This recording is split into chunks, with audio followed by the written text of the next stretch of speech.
let's hear your questions, please. We'll try and answer some of them. Phil, through which medium did you meet the doubters? Through which medium did you meet the doubters? How do you know these guys? Through Martin. Through my social network.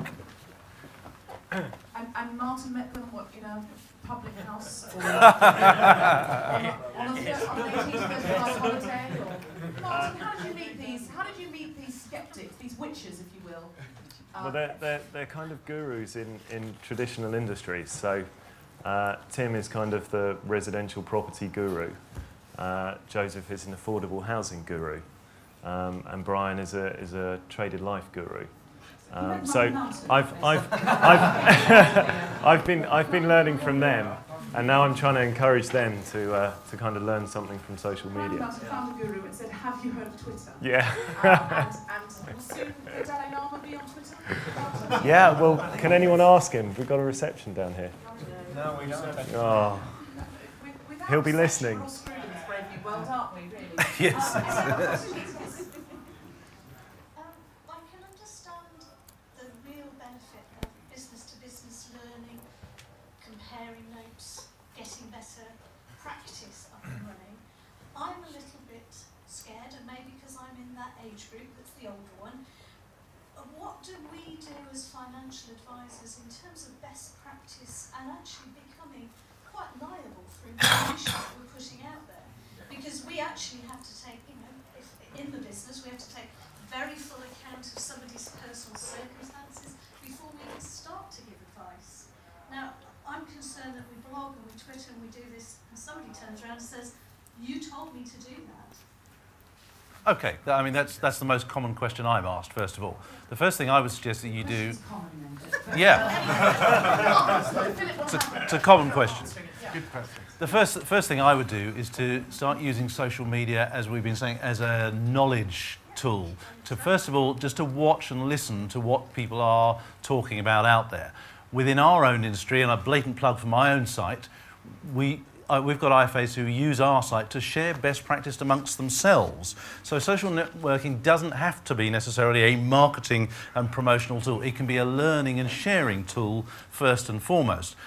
But in answer to the compliance point you're making there, in many ways social media is made for financial advisors, because if you are using social media to promote stuff, to advertise stuff, to market your products and services, guess what? You're doing it wrong.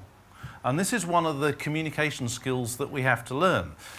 IFAs should be using social media to listen to people first and foremost, or to observe, to comment, to make an observation about something that was in the news.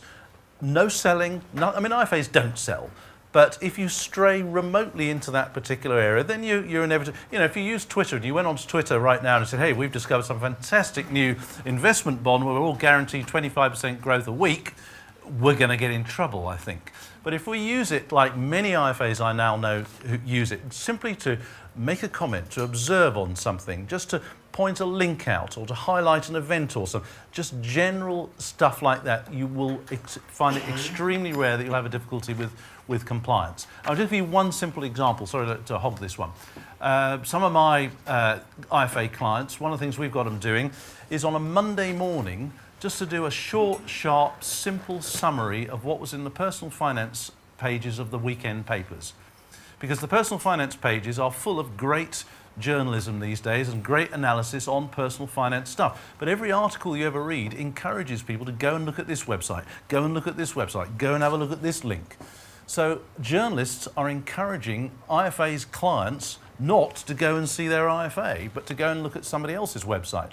So other people are benefiting. So what I've got clients doing is to say, just do a short, sharp, even just a couple of paragraphs on a summary of what was in the weekend paper. And that can be real value to IFA's clients, and it becomes part of perhaps a client's weekly routine. But I've got some people now doing it on video.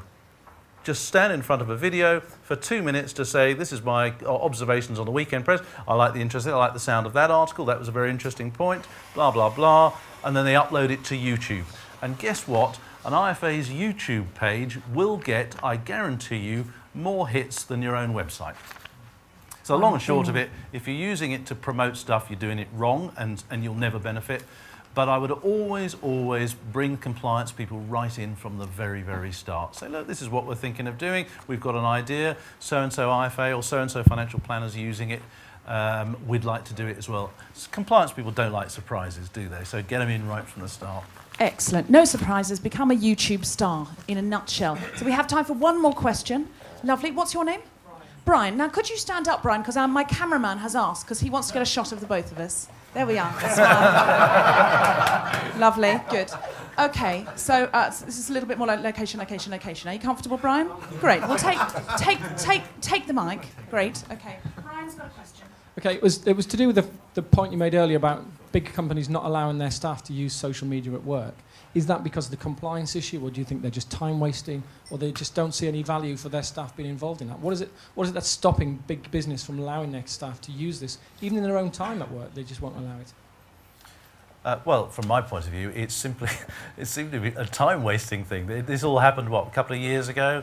So one of the newspapers came out with some statistic that said X% of employees are spending X hours a day on Facebook, and every employer in the country pretty well said, oh, right there, we better turn it off. So that we can't use it. And in the process, they turned off a fantastic networking tool. And we've already seen LinkedIn as a recruitment tool is huge and getting bigger all the time.